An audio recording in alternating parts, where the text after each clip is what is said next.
भारतीय वायुसेना का अंबाला वायुसेना स्टेशन 2 राफेल लड़ाकू विमान रनवे पर उड़ान भरने की इंतजार में है।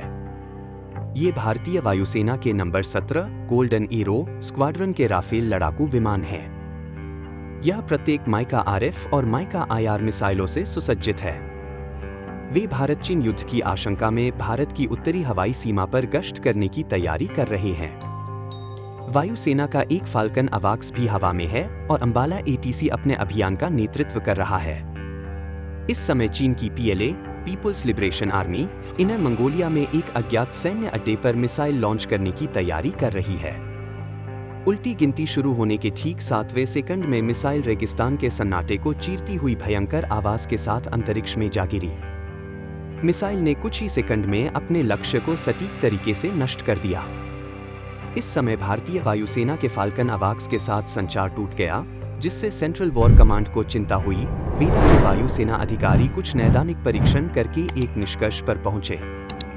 वायुसेना का संचार उपग्रह गिर गया है या टूट गया है। अब क्या? भारत के राष्ट्रीय सुरक्षा सलाहकार द्वारा बुलाई गई बैठक में ये सवाल उठाया गया। नष्ट हुए रक्षा उपग्रह के स्थान पर नया उपग्रह भेजना ही एकमात्र समाधान है। आखिर कैसे? भारत की अंतरिक्ष एजेंसी इसरो का कहना है कि किसी उपग्रह को लॉन्च करने में न्यूनतम 1 महीने का समय लगता है, और वह भी तब जब कोई पूर्व निर्धारित औद्योगिक उपग्रह प्रक्षेपण न हो। भारत ने अब ऐसे भविष्य के संकट का समाधान ढूंढ लिया है। वह है प्रोजेक्ट वेदा। प्रोजेक्ट वेदा क्या है? इस परियोजना के क्या लाभ हैं? चलो देखते हैं।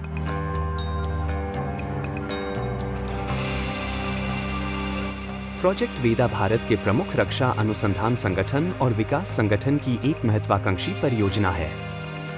वेदा रक्षा अनुप्रयोग के लिए वाहन का संक्षिप्त रूप है। देश की रक्षा सेनाओं के लिए प्रोजेक्ट वेदा विकसित किया जा रहा है, जो देश की अंतरिक्ष रक्षा के क्षेत्र में महत्वपूर्ण प्रगति की नींव रखेगा। वेदा एक उपग्रह प्रक्षेपण यान है, जिसे विशेष रूप से रक्षा जासूसी उपग्रहों को पृथ्वी की निचली कक्षा में पहुंचाने के लिए डिजाइन किया गया है। प्रोजेक्ट वेदा का मुख्य उद्देश्य रक्षा उपग्रहों की तैनाती में भारत की आत्मनिर्भरता को बढ़ाना है। वर्तमान में भारतीय सशस्त्र बल रक्षा उपग्रह प्रक्षेपण के लिए विदेशी प्रक्षेपण वाहन या इसरो पर निर्भर हैं। इसके समाधान के रूप में प्रोजेक्ट वेदा का लक्ष्य केवल रक्षा उद्देश्यों के लिए एक लॉन्च वाहन विकसित करके इस अंतर को भरना है। वेदा की कल्पना 3 चरणों वाले उपग्रह लॉन्चर के रूप में की गई है। माना जाता है कि ठोस ईंधन वाले उपग्रह लॉन्चर का डिजाइन भारत की बैलिस्टिक मिसाइलों के समान है। ऐसा माना जा रहा है कि जब वेदा सैटेलाइट लॉन्चर का विकास पूरा हो जाएगा, तो यह 2000 किलोग्राम से अधिक वजन वाले उपग्रहों को कक्षा में लॉन्च करने में सक्षम होगा। माना जाता है कि वेदा उपग्रह प्रक्षेपण के पहले चरण की आग की सीरीज बैलिस्टिक मिसाइलों से ली गई थी।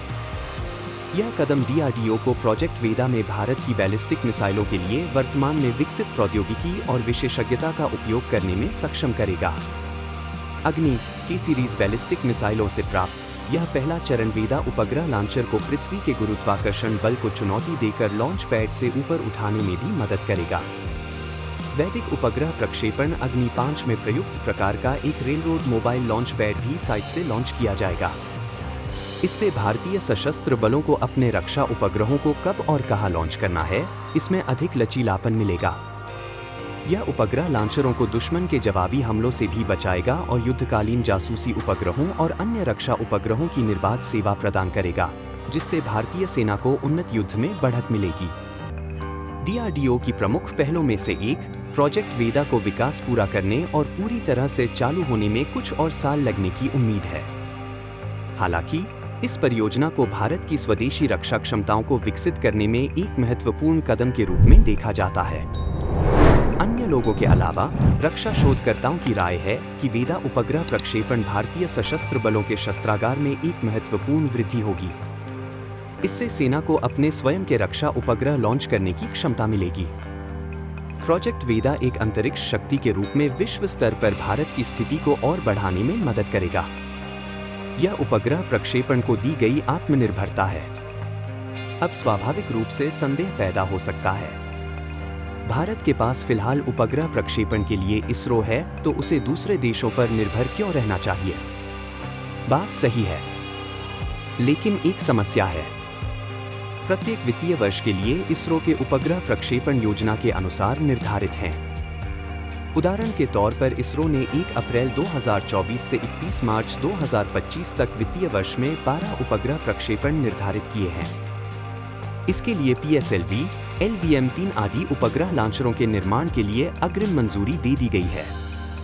PSLV रॉकेट को बनाने में 30 से 40 दिन लगते हैं, लेकिन LVM-3 के मामले में 5 साल की अवधि में इसे घटाकर 10 दिन कर दिया जाएगा।